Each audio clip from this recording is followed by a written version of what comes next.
না, আপনি প্রথমে বলেছিলেন যে মাদ্রাসার ক্ষেত্রে যে সমালোচনা হয়েছে, তারপর এখন দেখা যাচ্ছে উচ্চবিত্ত পরিবারের লোক আসছে। আমি মনে করি কি দুইটা ক্ষেত্রেই না আমাদের অনেক বাড়াবাড়ি আছে। একটা হচ্ছে কি মাদ্রাসার বিরুদ্ধে যে সমালোচনা করা হয়েছিল তখন সেটা প্রচন্ড ঢালাওভাবে করা হয়েছিল এবং যারা সমালোচনা করতো মনে হতো তাদের একটা এজেন্ডা আছে, তারা জঙ্গিবাদ সমস্যা দূর করার চেয়ে তারা মাদ্রাসা সেটা প্রচন্ড ঢালাওভাবে করা হয়েছিল এবং যারা সমালোচনা করতো মনে হতো তাদের একটা এজেন্ডা আছে, তারা জঙ্গিবাদ সমস্যা দূর করার চেয়ে তারা মাদ্রাসা শিক্ষা উপরে ফেলতে বা একদম টোটালি চেঞ্জ করে ফেলার ব্যাপারে বেশি আগ্রহী এবং খুব এমনভাবে কথা বলতে খুব সিম্প্যাথেটিক সমালোচনা মনে হতো না। কিন্তু সমালোচনা যেটা ছিল মাদ্রাসার থেকে আপনার জঙ্গিবাদের উত্থান, সেটা আবার পুরাপুরি ভুয়াও ছিল না। কারণ আপনি যদি বিএনপি আমলে জেএমবির যে অপারেশন গুলো দেখেন, ওইখানে যারা ছিল তারা তো সব ম্যাক্সিমাম মাদ্রাসা ছিল, এমনকি আপনার হোলি আর্টিজানে যে ওইখানেও দু একজন মাদ্রাসা ছিল। কাজে সমালোচনাটা পুরাপুরি ভিত্তিহীন ছিল না, কিন্তু প্রচন্ড ঢালাওভাবে আক্রমণাত্মক ভাবে হিংসাত্মক ভাবে খারাপ উদ্দেশ্য নিয়ে করা হতো। এক দুই হচ্ছে এখন আমরা যে বলছি যে উচ্চবিত্ত পরিবারের অনেক ছেলেরা, সেটা কেন, কারণটা কি? দেখেন, আমি কারণ বলার মতো অবস্থায় নাই, কিন্তু আমার সবচেয়ে অবাক লাগে কি এই এত বড় একটা জিনিস নিয়ে কোনো রিসার্চ করার আগ্রহ, কোনো উদ্যোগ কারো নাই। আপনি দেখবেন এই দেশে ইকোনমিস্ট বলেন, সাংবাদিক বলেন, সবাই সকল ব্যাপারে এমনি কথা বলে ফেলে। আমরা বলতে পারি আমাদের বড় জোর ধারণা। আমার নিজের কাছে মনে, দেখেন খালেদ, আমাদের এই ফেনোমেনাটা যে এরকম একটা জঙ্গিবাদ হবে, আমি বলেছিলাম আপনাকে একটা হোমগ্রোন কারণ থাকতে পারে। হোমগ্রোন জঙ্গি হয়তো আইএস এর সাথে কোনো কানেকশন আছে, কারণ তাদের ওয়েব পেজে বারবার আপডেট দিয়েছে, এটা একটা প্রচন্ড সন্দেহ সৃষ্টি করেছে আইএস এর সাথে কোনো না কোনো কানেকশন আছে, হয়তো আইএস ক্রেডিট নিয়েছে, হয়তো একটা মিনিমাম হলে যোগাযোগ আছে। এখন এই ছেলেগুলো এখানে আসলো কেন? হঠাৎ করে আমাদের মনে হতে পারে, আমরা খুব বিস্মিত হয়ে যেতে পারি, এই রকম পরিবারের ছেলে এখানে আসলো কেন?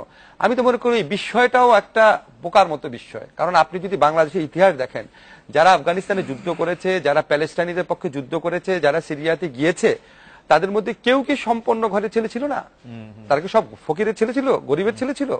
কাজেই মানে আমি বড় লোকের ছেলে হলেই আমার কোন রকম মানসিক আপনার বিভ্রান্তি থাকবে না, যাতনা থাকবে না, ঠিক না। আমি নিজে বিশ্বাস করি কি, আপনি যদি খুব সিম্পলি দেখেন যে পৃথিবীতে সবচেয়ে কম জঙ্গিবাদ, সবচেয়ে কম অপরাধ, সবচেয়ে কম সন্ত্রাস কোথায় হয়? স্ক্যান্ডিনেভিয়ান কান্ট্রিগুলোর কথা আমরা বলতে পারি, কানাডার কথা বলতে পারি, নিউজিল্যান্ডের কথা বলতে পারি। যেসব দেশে রুল অফ ল আছে, যেসব দেশে ইকোনমিক ইনজাস্টিস নাই, যেসব দেশে প্রকৃত অর্থে রিপ্রেজেন্টেটিভ গভর্নমেন্ট আছে, যেসব দেশ অন্য দেশের উপর খবরদারিত্ব বা অন্য দেশের উপর অন্যায় করে না, সেরকম দেশে আপনার সন্ত্রাসের প্রবণতা কম, মোটা দাগে। এখন আপনি যদি সন্ত্রাসী প্রবণতা হিসাবে দেখেন যে এখানে আমার কেন জানি মনে হয় এখানে যারা সন্ত্রাস করেছে বা যারা করবে বলে সরকার আশঙ্কা করে, তারা এই জিনিসটা জানে যে এখানে আইন শৃঙ্খলা রক্ষাকারী বাহিনীর প্রচন্ড দুর্বলতা আছে, সামর্থ্যের দুর্বলতা, কমিটমেন্টের দুর্বলতা। আমি আপনাকে একটা জিনিস বলি, জঙ্গি সমস্যা দূর করতে হলে সরকারকে পুলিশ, র্যাব এদের রাজনীতিকরণ বন্ধ করতে হবে, বিজিবির রাজনীতিকরণ বন্ধ করতে হবে, এদেরকে দলের কর্মীদের মতো করে বিএনপি জামাত নিধনের কাজে ব্যস্ত না করে প্রকৃত জঙ্গিদের অনেস্টলি খোঁজার মানসিকতা তৈরি করতে হবে। আরেকটা কথা আপনাকে বলি, এটা খুব ইম্পর্টেন্ট কথা, সামর্থ্যের প্রশ্নটা আপনি দেখেন, র্যাবের পক্ষ থেকে ওয়েব পেজে দেওয়া হয়েছে যে এরা সন্দেহজনক ঘোরাঘুরি করছিল, এদের সম্পর্কে আপনারা জানলে বলেন। আপনি কি খালেদ ভিডিওটা দেখেছেন? আপনি কারো চেহারা চিনতে পেরেছেন? তো আমাদের স্বরাষ্ট্রমন্ত্রী বললেন যে গুলশান সহ বিভিন্ন এলাকাতে জঙ্গি আক্রমণ হবে বলে ওনাদের কাছে তথ্য ছিল। তথ্য থাকার পর আপনি নাকি তথ্য প্রযুক্তির চরম শিখরে পৌঁছে গেছেন, আপনাকে এত ফালতু সিসিটিভি কেন ওখানে? আপনি আমার কথার উত্তর দেন, তার মানে সামর্থ্য কত কম।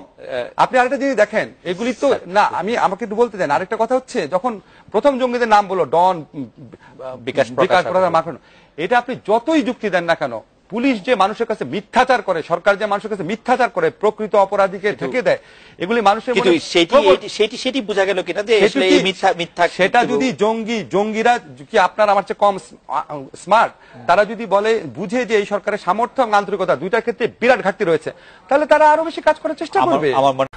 আমাদের দুই রাজনৈতিক শিবিরের মধ্যে এত বেশি মতভেদ, এত বেশি তিক্ততা রয়েছে, যদি সিম্বলিক্যালিও দুইটা দল একসাথে বসে মহাসচিব পর্যায়ে বলতো যে আমরা জঙ্গিবাদের বিরুদ্ধে, জঙ্গিবাদ থেকে সবাইকে দূরে থাকতে হবে এবং এটা রক্ষা একটা কর্মকৌশল প্রণয়ন করতে হবে, একটা কনসালটেটিভ প্রসেসের মধ্যে একটা কর্মকৌশল যদি প্রণয়ন করতে, তাহলে কি হতো? স্যার জিজ্ঞেস করছিল, কর্মকৌশল প্রণয়ন করে দেশের মানুষ একটু আশাবাদী হতো, এটা তো কনফার্ম, সবাই আশাবাদী হতো, সাধারণ মানুষ আশাবাদী হতো। এখন ধরেন যারা নিরাপত্তা বলয়ে আছে, যারা বড় বড় পজিশনে আছে, সশস্ত্র পুলিশ নিয়ে আছে, হেভিলি প্রোটেক্টেড আছে, তাদের তো সেরকম কোনো ভীতি নাই, কিন্তু সাধারণ মানুষ আশাবাদী হতো। সেকেন্ড হচ্ছে জঙ্গিদের স্পেসটা কমে যেত, কারণ আপনি যদি ইয়েটা দেখেন, যখন একটা দেশের মধ্যে জাতীয় ঐক্যমত থাকে না, প্রচন্ডভাবে বিভক্ত থাকে, তখন এই ধরনের কর্মকাণ্ড করার সুযোগ সৃষ্টি হয়। কিন্তু আমি মনে করি এই জাতীয় ঐক্যটা কোনোভাবেই এটা হবে বলে আমি বিশ্বাস করি না, কোনো দিন হবে না। কেন হবে না? আমি কারণটা বলি। কারণ এতদিন সরকার জঙ্গিবাদ দমনের নামে সমানে আপনার বিএনপির জামাতের কর্মীদেরকে গ্রেফতার করেছে এবং সমস্ত ঘটনার জন্য বিএনপি জামাতকে দায়ী করেছে। এমনকি আওয়ামী লীগের কোনো নেতা ইউরোপে, তুরস্কে ওইসব জায়গায় যে জঙ্গি হামলা হয়েছে সেজন্য বিএনপিকে দায়ী করেছে। ফাইজলামি করেছে কিনা জানি না, কিন্তু এই ধরনের ফাইজলামি তো অসহ্যকর। টার্কিতে, ফ্রান্সে, বেলজিয়ামে আক্রমণ এটা নাকি বিএনপি করেছে। এখন এই স্তরে যখন চলে যায়, তখন এখন আওয়ামী লীগ যদি বিএনপির সাথে বসে, ঠিক আছে আমরা জঙ্গি বিরুদ্ধে একটা ঐক্য করব, তার মানে হচ্ছে এতদিন যাবত তারা যে বিএনপিকে গালি দিয়ে আসতো, বিএনপি জঙ্গিবাদ করছে, বিএনপি সমস্ত কিছু করছে, ওইটা তো ডিফিটেড হয়ে যায়। এই সীমাবদ্ধতা তারা কাটাতে পারে না। কারণ এটা জেনেই কি বিএনপি চেয়ারপারসন জাতীয় ঐক্যে ডাক দিচ্ছেন, যেহেতু আপনি আওয়ামী লীগের সীমাবদ্ধতা এটা জেনে করেছেন কিনা আমি জানি না, তবে আমার অ্যানালাইসিস হচ্ছে এটা পলিটিক্যাল মাইলেজ নেওয়ার জন্য। না, পলিটিক্যাল মাইলেজ নিতে পারে। পলিটিক্যাল মাইলেজ যদি নেয়, আপনি পলিটিক্যাল মাইলেজের সুযোগ দিবেন না, আপনি বলুন আসেন জাতীয় ঐক্য করি, আসেন বসি, কি প্রবলেম? আপনি যদি জাতীয় ঐক্যের কথা বলে যদি আপনি বিএনপির সাথে বসে এটাও বলেন যে বিএনপি জঙ্গিবাদের সাথে জড়িত থাকুক আর না থাকুক, এখন থেকে তার কমিট করতে হবে, থাকবে না। আপনি তো পলিটিক্যাল চালাকি করতে পারেন, আপনি মাইলেজ নেওয়ার সুযোগটা দিচ্ছেন কেন? ঠিক না? আর একটা কথা হচ্ছে কি, দেখেন আমি আপনাকে একটা এক্সাম্পল দেই, সবচেয়ে বেশি মানে কষ্ট লাগে এই জিনিসটা, যখন পুলিশ সুপার বাবুল আক্তারের বউ মারা গেল, সমানে বলা হলো জঙ্গিরা করেছে। এটা একদম সরকারের শীর্ষ পর্যায়ের লোকজন বলেছে না? বলার পর সমানে লোকজনকে ধরলেন, ধরার পর কয়েক হাজার ধরলেন, এর মধ্যে বললেন কয়েক শত হচ্ছে জঙ্গি, আর তার মানে বাকিরা নিরীহ না, মানে বিভিন্ন অন্য মামলায় ওরা তো জঙ্গি না, চুরি মামলায় বা পুলিশই বলেছে, সবাই আমরা কনফার্ম না, এটা পুলিশের ভার্সন।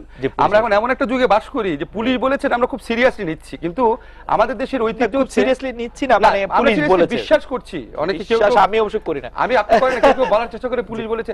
যেমন আমি যখন এই গ্রেফতারগুলো হয়েছে, অনেকে আমি বলতে শুনেছি তারা তো অন্য বিভিন্ন অপরাধে জড়িত ছিল। আমার কাছে খুবই অবাক লেগেছে, আলোচকরা আসে কোত্থেকে যে অন্য অপরাধে জড়িত ছিল, আপনি জানলেন কিভাবে? জানলো? পুলিশ বলেছে। পুলিশ কি বাংলাদেশে, পৃথিবীর কোন দেশে কি পুলিশ?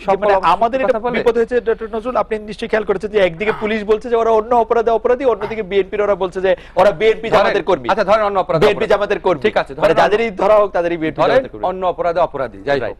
তো আমি বললাম এই পুরা আওয়াজগুলোতে যে কত ফাঁপা, কত অন্তঃসারশূন্য, কত পলিটিক্যালি মোটিভেটেড, এটা আমরা দুদিন পরে, এটা একটা প্রমাণ হচ্ছে সবচেয়ে বড়। এটা পরে দেখা গেল বাবুল আক্তারকে কেন এইভাবে জিজ্ঞাসাবাদ করা হলো, কেন তাকে চাকরি ছাড়তে বলা হয়েছে, এই ঘটনার রহস্য কি?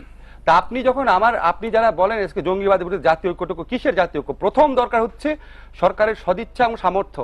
আপনি যদি সাগররুনি হত্যাকাণ্ড এত বছর আগে হয়ে গেছে কিছু করতে না পারেন, বাবুল আক্তারের স্ত্রী হত্যার জন্য কিছু করতে না পারেন, আপনি তনু হত্যার ব্যাপারে যদি কিছু করতে না পারেন, এগুলি তো জঙ্গির আক্রমণ না, এগুলি তো ভয়াবহ কোনো অপরাধী চক্রের সাথে জড়িত না।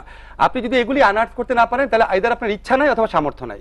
তো এই পর্যায়ের অপরাধ যখন দমন মানে উদ্ঘাটন করতে না পারে, তখন জঙ্গিবাদ দমন করতে পারবে এই সরকার, এই আস্থা কিভাবে আসবে বলে?